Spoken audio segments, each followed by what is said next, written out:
नमस्कार, आप देख रहे हैं री इंडिया न्यूज और मैं हूं मनीषा श्रीवास आपके साथ। एनसीपी प्रमुख शरद पवार के घर पर एसटी कर्मचारियों ने आंदोलन कर पत्थरबाजी की। एसटी कर्मचारियों के इस प्रकार के आंदोलन के विरोध में नागपुर के बर्डी वैरायटी चौक पर राष्ट्रवादी कांग्रेस पार्टी के कार्यकर्ताओं ने एकत्रित होकर निषेध व्यक्त किया। आइए देखते हैं हमारे री इंडिया न्यूज की यह खास रिपोर्ट।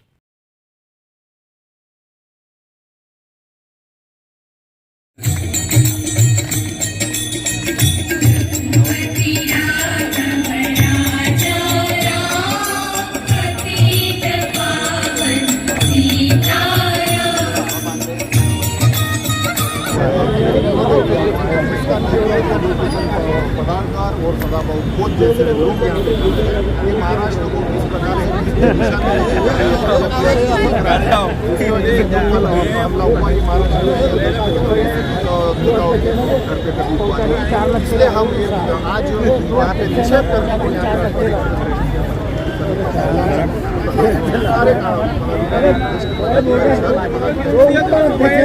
सर, अभी जिस तरह से एसटी कर्मचारी जो आंदोलन कर रहे हैं, शरद पवार के घर में भी कल आंदोलन किया गया, उसके बारे में आज जो वैरायटी चौक पे आंदोलन किया गया उसके बारे में बताइए। सबसे पहले मैं अपना परिचय दे देता हूँ। मैं राष्ट्रवादी कांग्रेस पार्टी अल्पसंख्यक विभाग नागपुर शहर जिला अध्यक्ष शेख वसीम लाला हूँ।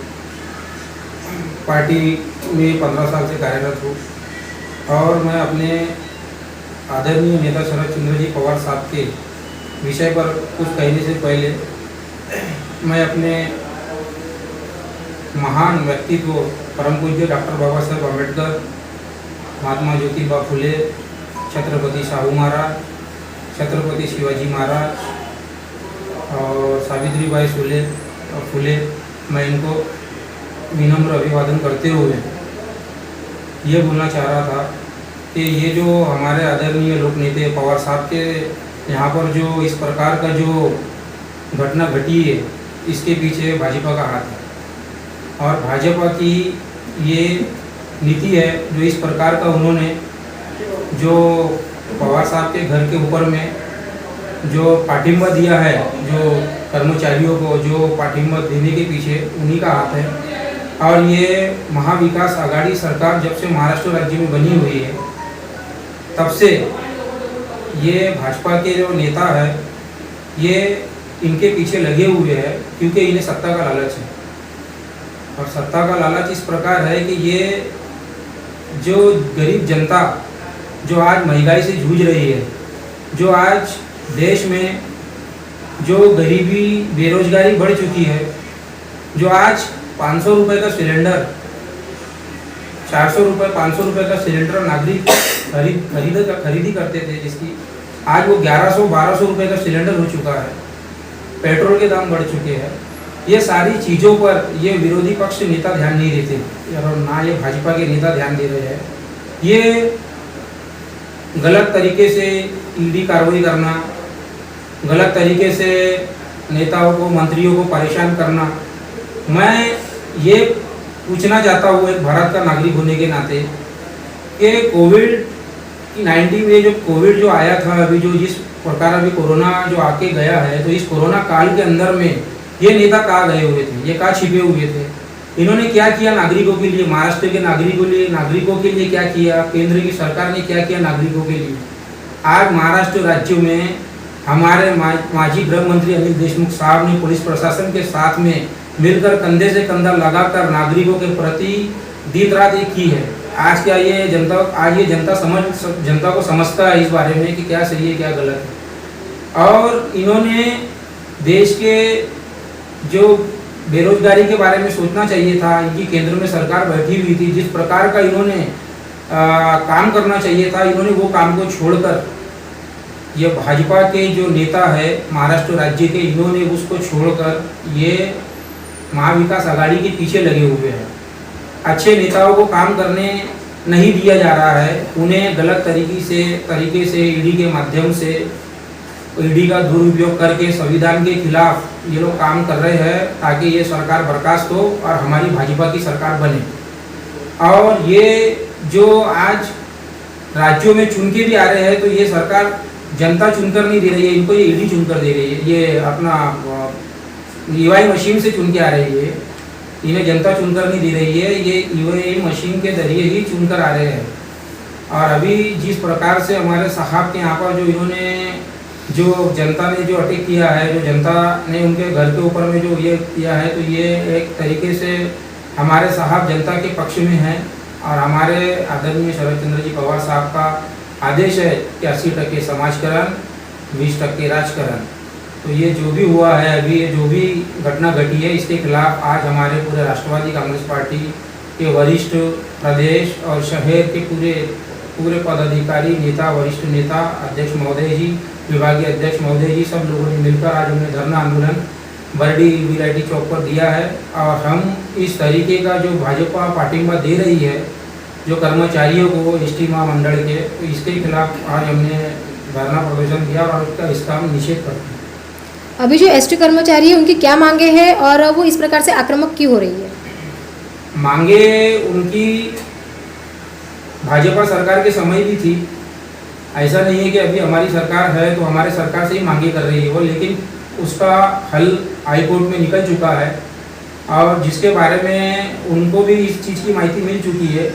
लेकिन ये जो घटना कल जो हुई है, तो इसके पीछे पूरे विश्वास से कहता हूँ मैं कि भाजपा का पार्टिंबा है और भाजपा ही इस तरीके का जो काम है कर रही है ताकि ये सारी चीज़ों का, ये सारे महाविकास आघाड़ी का इस पर असर पड़े, ऐसा मैं अपना विचार रखता हूँ। सर, आज जिस प्रकार से वैरायटी स्क्वायर पे आंदोलन किया गया, प्रदर्शन किया गया, एसटी कर्मचारियों की क्या मांगे हैं, क्यों वो इतने आक्रामक हो चुके हैं और आपको ऐसा क्यों लगता है कि भाजपा इस पर राजकारण कर रही है? मैं राष्ट्रवादी कांग्रेस पार्टी मध्य नागपुर अध्यक्ष रिजवान अंसारी हूँ। देखिए, एसटी कर्मचारियों की मांगे पहले भी थी, ठीक है, वो मांगे पहले भी जो पिछली सरकार में पूरी नहीं की गई, इस सरकार में भी वो मांगे कर रहे हैं। लेकिन वो मांगों के साथ साथ वो अपने काम पर भी थे और डिपार्टमेंट पूरा खाता विभाग जो है वो वैसे ही चल रहा था। लेकिन उनकी जो मांगे हैं वो मांगे सुप्रीम कोर्ट से करना चाहिए, वो मांगे सरकार की नहीं है। सुप्रीम कोर्ट ने जो है ये आदेश दिया है कि 4 साल तक के जो है अगर ये विभाग अगर सही चलता है तो इसको आगे देखेंगे कि वो कंटिन्यू करना या नहीं करना। अब ये सुप्रीम कोर्ट के अंदर जो है इसका इनके आदेश का पालन राज्य सरकार कर रही है। राज्य सरकार ने कुछ आदेश थोड़ी थी कि आप राज्य सरकार के ऊपर आप लांछन लगा रहे हो। आंदोलन अगर आपको करना है तो आप सुप्रीम कोर्ट के खिलाफ करो, सुप्रीम कोर्ट ने जो आदेश दी। लेकिन चूंकि हम एक संविधान के मानने वाले हैं, सुप्रीम कोर्ट का आदेश सर्वोपरि होता है, हम उसके आदेश के खिलाफ नहीं जा सकते, वो हमारे लिए माननीय है, इसलिए वो मानना हम करते हैं, उनके शब्दों, सुप्रीम कोर्ट के शब्दों का मान्य रखते हैं। इस तरह हर भारतीय को, जनता को जो है सुप्रीम कोर्ट का मान्य रखना चाहिए, वो चाहे किसी भी विभाग के कर्मचारी क्यों ना हो। अब अगर सुप्रीम कोर्ट उनको 4 साल के बाद भी अगर कंटिन्यू करना चाहे तो राज्य सरकार कुछ नहीं कर सकती, राज्य सरकार उनको वैसे ही रखेंगी। अब जिस तरह से आज वैरायटी स्क्वायर पर हमने धरना प्रदर्शन किए, हमारा धरना प्रदर्शन जो है बहुत ही शांतिपूर्वक था। धरना प्रदर्शन से इसलिए था कि आज कल जो घटना हुई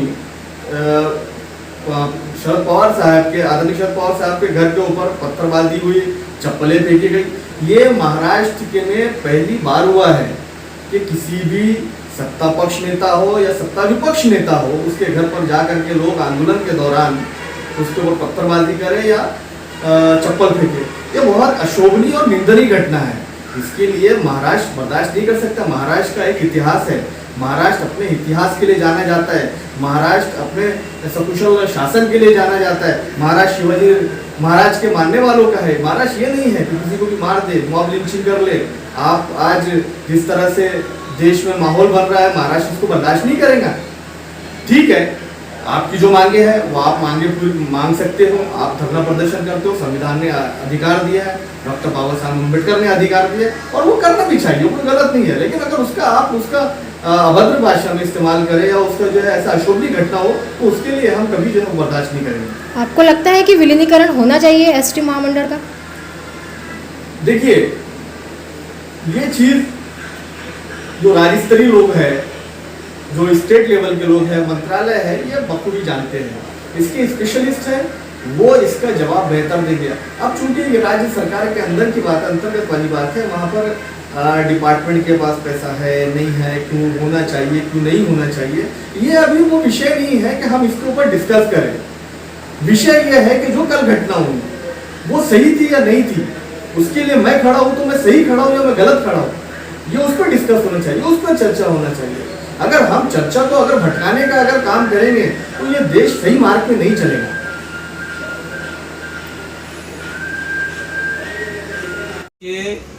ये जिन्होंने इस तरीके का जो हमला किया है साहब के बंगले पर, इन लोगों को जब तक इनके ऊपर कड़ी कार्रवाई नहीं होती तब तक हमारा आंदोलन इसी तरह जारी रहेगा। जय राष्ट्रवादी। ऐसी ही ताज़ा खबरों की अपडेट के लिए आप देखते रहिए री इंडिया न्यूज़ और हमारे चैनल को लाइक करें, ज़्यादा से ज़्यादा शेयर करें और सब्सक्राइब करें।